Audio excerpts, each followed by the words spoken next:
第6夜。運慶が五国寺の山門で仁王を刻んでいるという評判だから、散歩ながら行ってみると、自分よりも先にもう大勢集まってしきりに下馬評をやっていた。山門の前5、6軒のところには大きな赤松があって、その幹が斜めに山門のイラカを隠して遠い青空まで伸びている。松の緑と朱塗りの門が互いに移り合って見事に見える。その上、松の位置がいい。門の左の端を目障りにならないように蓮に切っていって、上になるほど幅を広く屋根まで突き出しているのがなんとなく古風である。鎌倉時代とも思われる。ところが見ている者はみんな自分と同じく明治の人間である。そのうちでも車夫が一番多い。辻待ちをして退屈だから立っているにそういない。大きいもんだなぁ、と言っている。人間をこしらえるよりも、よっぽど骨が折れるだろう、とも言っている。そうかと思うと、へえ、仁王だね。今でも仁王を掘るのかね。へえ、そうかね。わしはまた、仁王は、みんな古いのばかりかと思ってた。と言った男がある。どうも強そうですね。なんだってますぜ。昔から誰が強いって、仁王ほど強い人はないって言いますぜ。なんでも、大和武の御事よりも強いんだってからね。と話しかけた男もある。この男は尻をはしょって帽子をかぶらずにいた。よほど無教育な男と見える。運慶は見物人の評判には一切頓着なくのみと土を動かしている。一向振り向きもしない。高いところに乗って仁王の顔のあたりをしきりに掘り抜いてゆく。運慶は頭に小さい烏帽子のようなものを乗せて、周防だかなんだかわからない大きな袖を背中でくくっている。その様子がいかにも古臭い。わいわい言ってる見物人とはまるで釣り合いが取れないようである。自分はどうして今自分まで運慶が生きているのかなと思った。どうも不思議なことがあるものだと考えながら、やはり立って見ていた。しかし、運慶の方では、不思議とも期待とも、とんと感じ得ない様子で、一生懸命に掘っている。仰向いて、この態度を眺めていた一人の若い男が、自分の方を振り向いて、さすがは運慶だな。眼中に我々なしだ。天下の英雄は、ただ仁王と我とあるのみという態度だ。あっぱれだ。と言って褒め出した。自分はこの言葉を面白いと思った。それでちょっと若い男の方を見ると、若い男はすかさず、あののみと土の使い方を見たまえ。大自在の妙境に達している。と言った。運慶は今太い眉を一寸の高さに横へ掘り抜いて、のみの刃を縦に返すや否や蓮に上から土を打ち下ろした。硬い木を一刻みに削って、厚い木くずが土の声に応じて飛んだと思ったら、小花のおっぴらいた怒り花の側面がたちまち浮き上がってきた。その塔の入れ方がいかにも無遠慮であった。そうして少しも疑念を差し挟んでおらんように見えた。よくは無造作にのみを使って思うようなまみえや花ができるもんだなぁ。と自分はあんまり感心したから独り言のように言った。するとさっきの若い男が、何、あれはまみえや花をのみで作るんじゃない。あの通りのまみえや花が木の中に埋まっているのをのみと土の力で掘り出すまでだ。まるで土の中から石を掘り出すようなものだから、決して間違うはずはない。と言った。自分はこの時初めて彫刻とはそんなものかと思い出した。果たしてそうなら誰にでもできることだと思い出した。それで急に自分も仁王が彫ってみたくなったから、見物をやめて早速家へ帰った。道具箱からのみと金槌を持ち出して裏へ出てみると、先だっての嵐で倒れた菓子を薪にするつもりで小引きに引かせた手頃なやつがたくさん積んであった。自分は一番大きいのを選んで勢いよく掘り始めてみたが、不幸にして仁王は見当たらなかった。その次のにも運悪く掘り当てることができなかった。三番目のにも仁王はいなかった。自分は積んである薪を片っ端から掘ってみたが、どれもこれも仁王を隠しているのはなかった。ついに明治の木には到底仁王は埋まっていないものだと悟った。それで運慶が今日まで生きている理由もほぼわかった。第7夜。何でも大きな船に乗っている。この船が毎日毎夜少しの絶え間なく黒い煙を吐いて波を切って進んでゆく。凄まじい音である。けれどもどこへ行くんだかわからない。ただ波の底から焼け火箸のような太陽が出る。それが高い帆柱の真上まで来てしばらくかかっているかと思うと、いつの間にか大きな船を追い越して先へ行ってしまう。そうしてしまいには焼け火箸のようにじゅっと行ってまた波の底に沈んでゆく。そのたんびに青い波が遠くの方で周防の色に湧き返る。すると船は凄まじい音を立ててその後を追っかけてゆく。けれども決して追いつかない。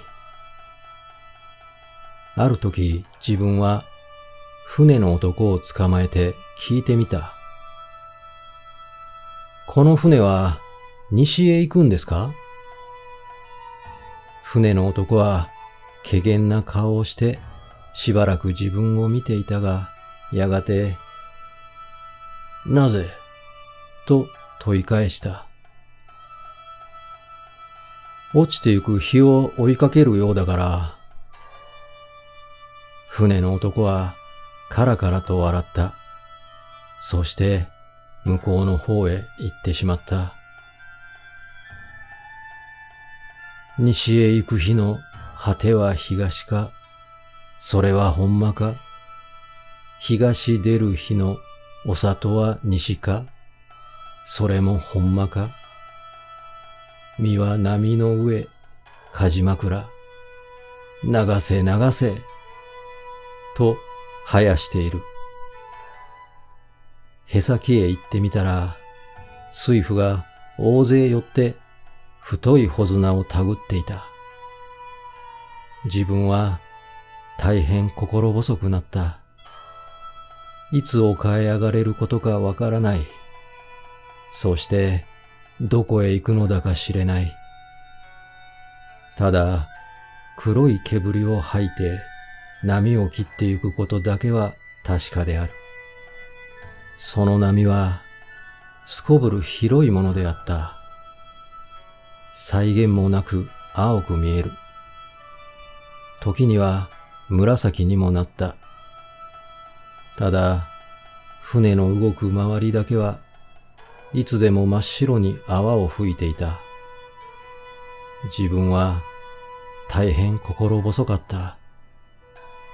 こんな船にいるより、いっそ身を投げて死んでしまおうかと思った。乗り合いはたくさんいた。大抵は異人のようであった。しかし、いろいろな顔をしていた。空が曇って船が揺れたとき、一人の女が手すりに寄りかかってしきりに泣いていた。目を拭くハンケチの色が白く見えた。しかし、体にはサラサのような洋服を着ていた。この女を見たときに、悲しいのは自分ばかりではないのだと気がついた。ある晩、看板の上に出て、一人で星を眺めていたら、一人の異人が来て、天文学を知っているかと尋ねた。自分はつまらないから死のうとさえ思っている。天文学などを知る必要がない。黙っていた。すると、その異人が、金牛宮の頂にある七星の話をして聞かせた。そうして、星も海も、みんな神の作ったものだと言った。最後に、自分に神を信仰するかと尋ねた。自分は空を見て黙っていた。ある時、サロンに入ったら、派手な衣装を着た若い女が向こう向きになってピアノを弾いていた。そのそばに背の高い立派な男が立って唱歌を歌っている。その口が大変大きく見えた。けれども二人は、二人以外のことにはまるで頓着していない様子であった。船に乗っていることさえ忘れているようであった。自分はますますつまらなくなった。とうとう死ぬことに決心した。それである晩、あたりに人のいない自分、思い切って海の中へ飛び込んだ。ところが、自分の足が看板を離れて、船と縁が切れたその刹那に、急に命が惜しくなった。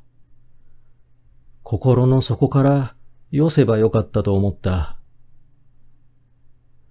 けれども、もう遅い。自分は嫌でも王でも海の中へ入らなければならない。ただ、大変高くできていた船と見えて、体は船を離れたけれども、足は容易に水につかない。しかし、捕まえるものがないから、次第次第に水に近づいてくる。いくら足を縮めても近づいてくる。水の色は黒かった。そのうち船は例の通り黒い煙を吐いて通り過ぎてしまった。自分はどこへ行くんだかわからない船でも、やっぱり乗っている方が良かったと初めて悟りながら、しかもその悟りを利用することができずに、無限の後悔と恐怖とを抱いて、黒い波の方へ静かに落ちていった。第8夜。床屋の敷居をまたいだら、白い着物を着て固まっていた3、4人が一度にいらっしゃいと言った。真ん中に立って見回すと四角な部屋である。窓が2方に開いて、残る2方に鏡がかかっている。鏡の数を勘定したら6つあった。自分はその一つの前へ来て腰を下ろした。するとお尻がぷくりと言った。よほど座り心地がよくできた椅子である。鏡には自分の顔が立派に映った。顔の後ろには窓が見えた。それから帳場格子が蓮に見えた。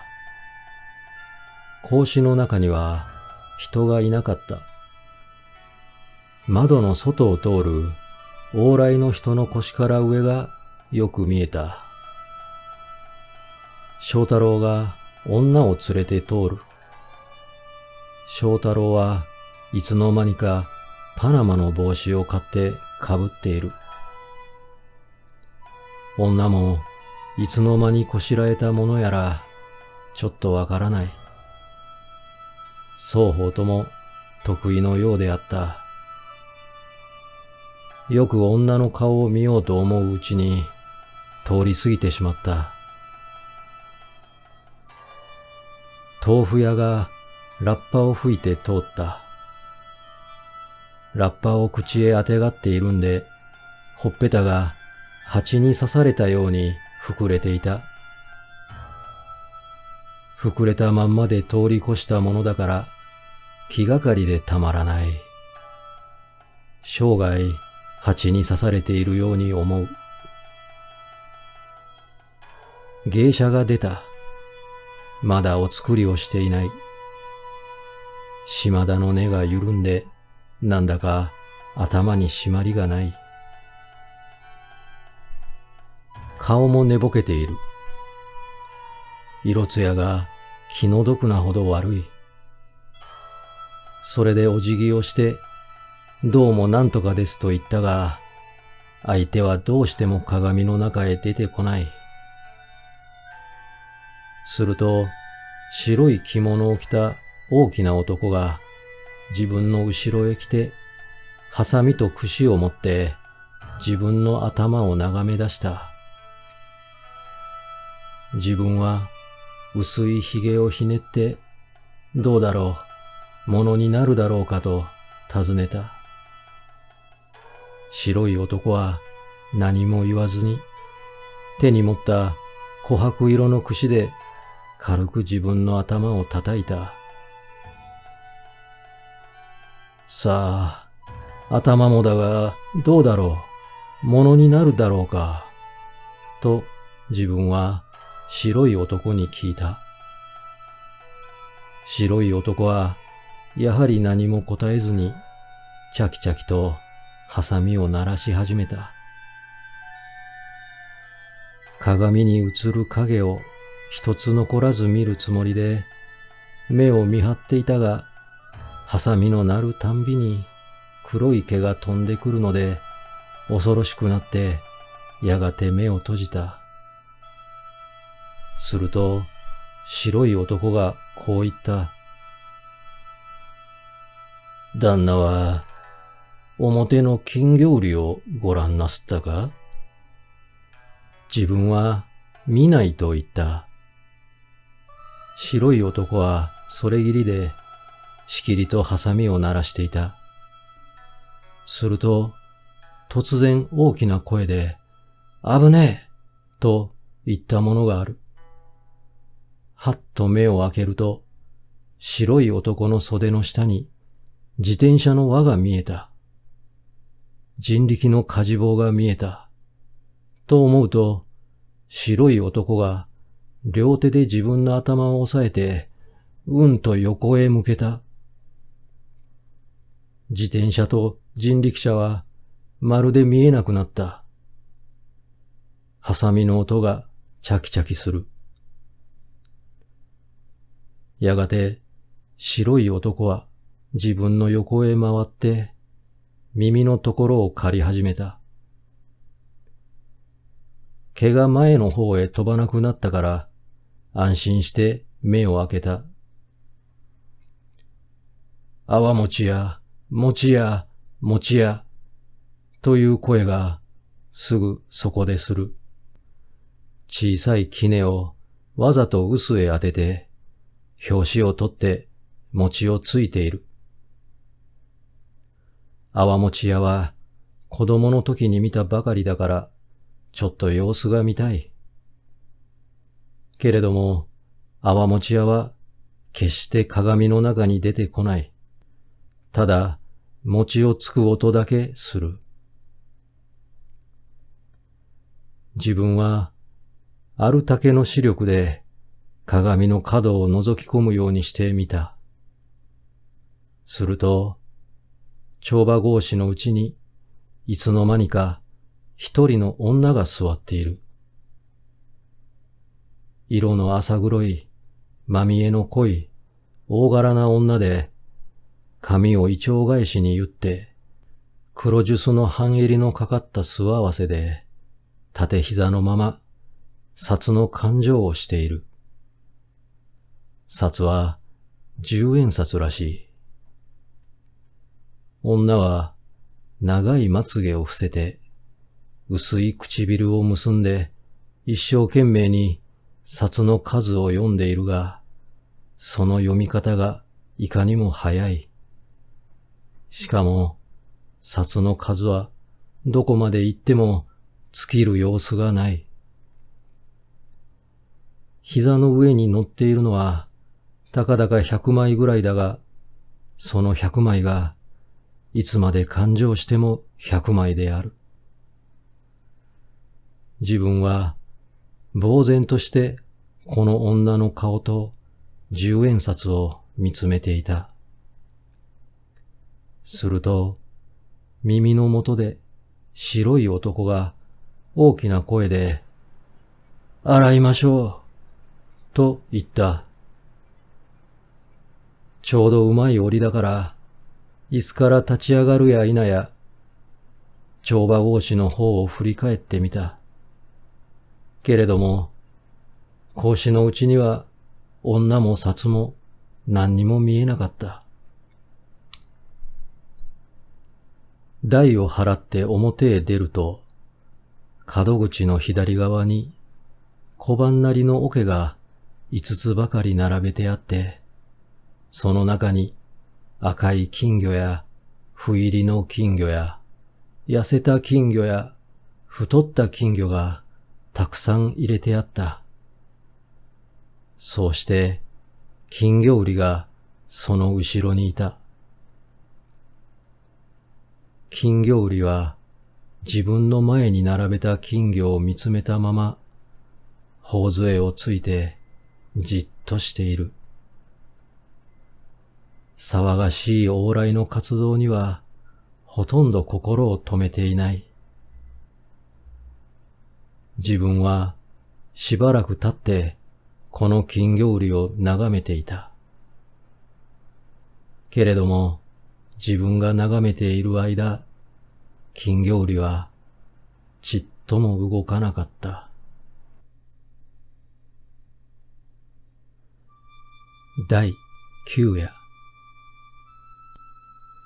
世の中がなんとなくざわつき始めた。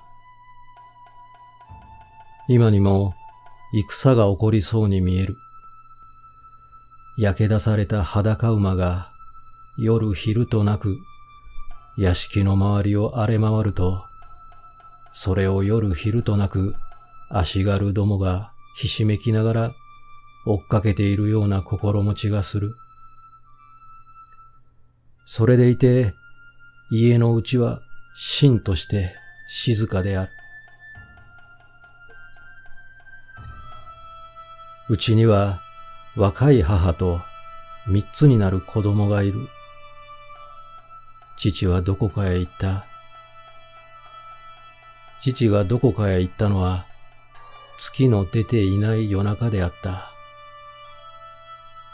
床の上でわらじを履いて、黒い頭巾をかぶって、勝手口から出て行った。その時、母の持っていたぼんぼりの火が暗い闇に細長く差して、生垣の手前にある古いヒノキを照らした。父はそれきり帰ってこなかった。母は毎日3つになる子供に、お父様はと聞いている。子供は何とも言わなかった。しばらくしてからあっちと答えるようになった。母がいつお帰りと聞いても、やはりあっちと答えて笑っていた。その時は母も笑った。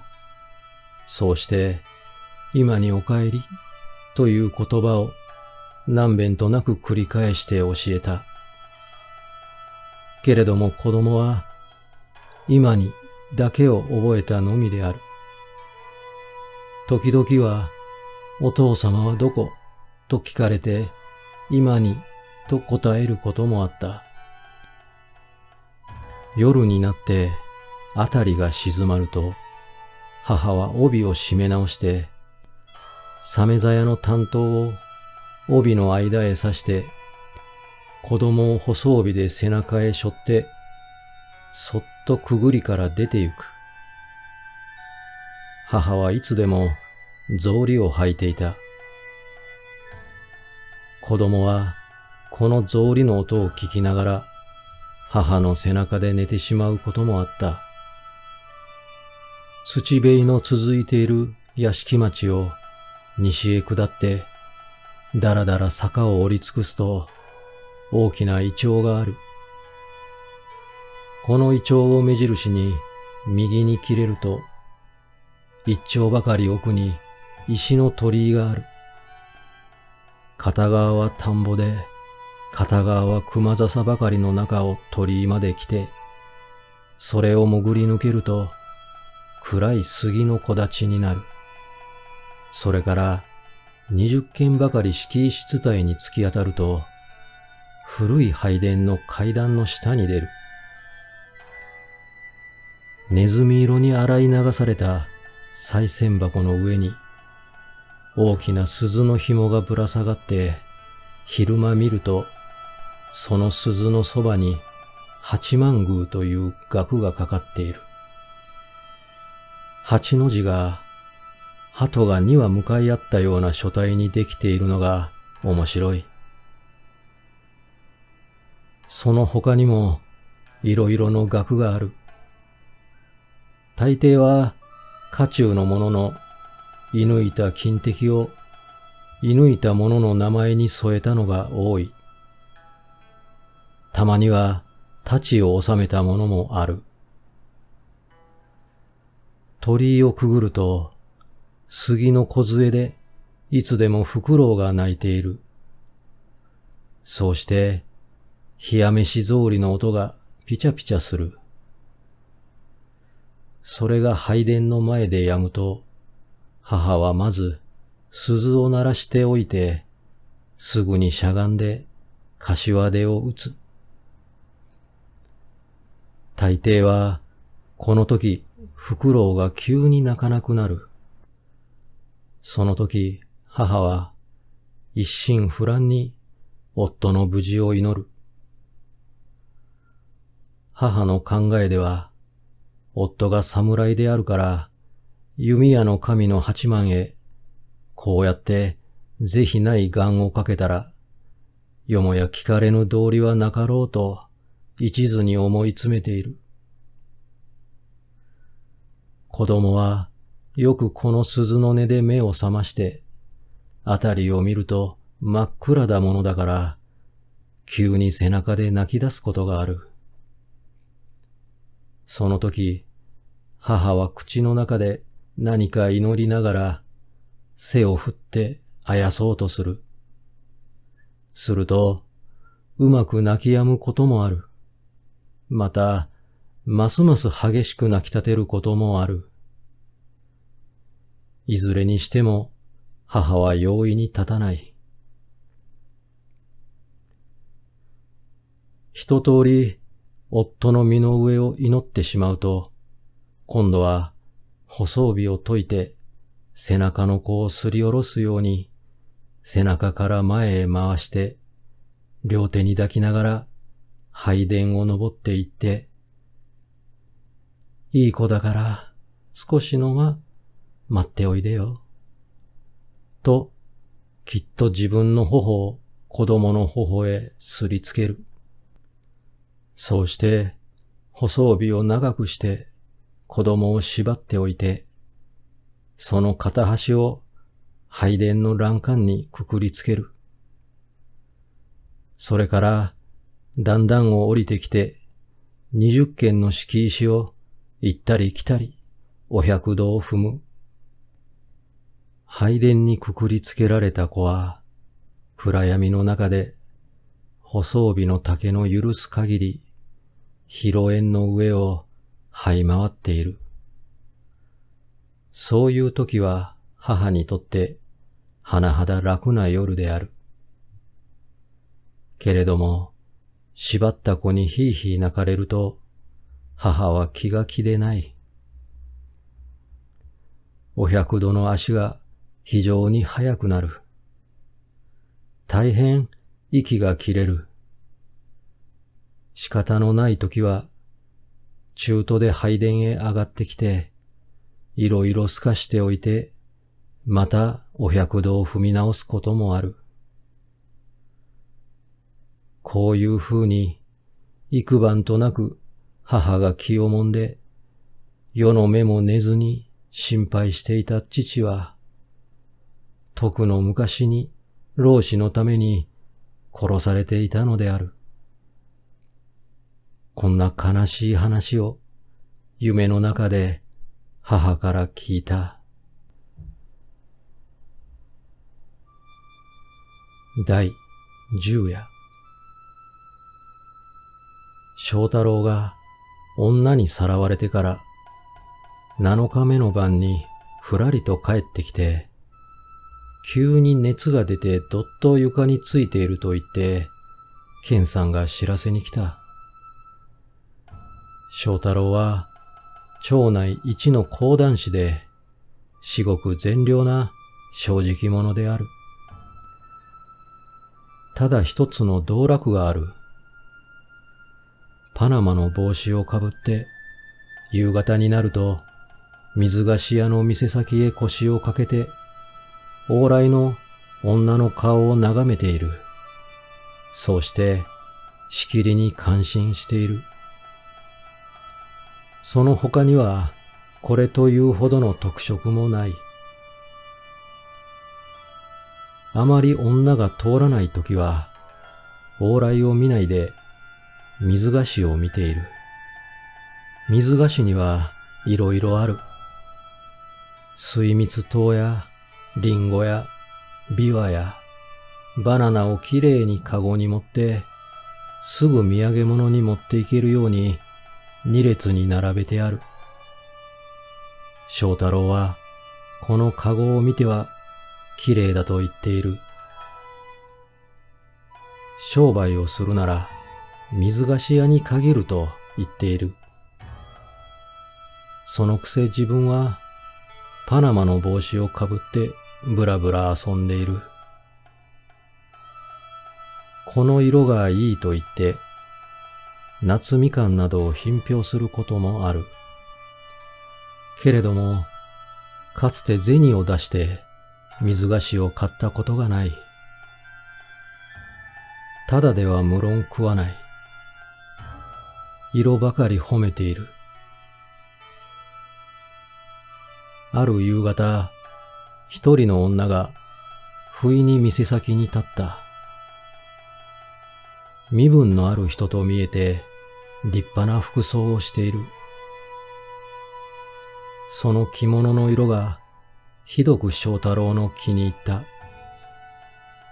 その上、正太郎は大変女の顔に感心してしまった。そこで大事なパナマの帽子を取って丁寧に挨拶をしたら、女はカゴ詰めの一番大きいのを指して、これをくださいと言うんで、正太郎はすぐそのカゴを取って渡した。すると、女はそれをちょっと下げてみて、大変重いことと言った。正太郎は、元来暇人の上に、すこぶる気さくな男だから、では、お宅まで持って参りましょう、と言って、女と一緒に水菓子屋を出た。それぎり帰ってこなかった。いかな正太郎でも、あんまりのんきすぎる。ただごとじゃなかろうと言って、親類や友達が騒ぎ出していると、7日目の晩になって、ふらりと帰ってきた。そこで、大勢寄ってたかって、正さんどこへ行っていたんだいと聞くと、正太郎は、電車に乗って山へ行ったんだ、と答えた。なんでも、よほど長い電車に違いない。正太郎の言うところによると、電車を降りると、すぐと原へ出たそうである。非常に広い原で、どこを見回しても青い草ばかり生えていた。女と一緒に草の上を歩いて行くと、急に切岸のてっぺんへ出た。その時、女が正太郎に、ここから飛び込んでごらんなさいと言った。そこを覗いてみると、切岸は見えるがそこは見えない。正太郎は、またパナマの帽子を脱いで、再三辞退した。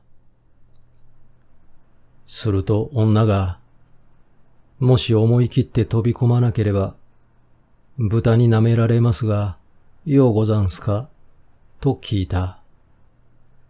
正太郎は、豚と雲右衛門が大嫌いだった。けれども、命には変えられないと思って、やっぱり飛び込むのを見合わせていた。ところへ、豚が一匹、鼻を鳴らしてきた。正太郎は仕方なしに、持っていた細い貧乏樹のステッキで、豚の鼻面をぶった。豚は、グーと言いながら、ころりとひっくり返って、絶壁の下へ落ちていった。正太郎は、ほっと一息ついでいると、また一匹の豚が、大きな鼻を正太郎にすりつけに来た。正太郎は、やむを得ず、またステッキを振り上げた。豚は、ぐーと鳴いて、また真っ逆さまに穴の底へ転げ込んだ。すると、また一匹現れた。この時正太郎は、ふと気がついて向こうを見ると、遥かの青草原の尽きるあたりから、幾万匹か数えきれぬ豚が、群れをなして一直線に、この切岸の上に立っている正太郎をめがけて鼻を鳴らしてくる。正太郎は心から恐縮した。けれども仕方がないから近寄ってくる豚の鼻頭を一つ一つ丁寧に貧乏樹のステッキで打っていた。不思議なことにステッキが鼻へ触りさえすれば豚はころりと谷の底へ落ちてゆく。覗いてみると底の見えない切り岸を逆さになった豚が行列して落ちてゆく。自分がこのくらい多くの豚を谷へ落としたかと思うと、正太郎は我ながら怖くなった。けれども豚は次々来る。黒雲に足が生えて、青草を踏み分けるような勢いで、無尽蔵に鼻を鳴らしてくる。正太郎は必死の勇を振るって、豚の鼻頭を7日無晩叩いた。けれども、とうとう精魂が尽きて、手がこんにゃくのように弱って、しまいに豚に舐められてしまった。そうして、切り岸の上へ倒れた。健さんは、正太郎の話をここまでして、だから、あんまり女を見るのは良くないよ、と言った。自分も、もっともだと思った。けれども、健さんは、正太郎のパナマの帽子がもらいたいと言っていた。正太郎は助かるまい。パナマは健さんのものだろう。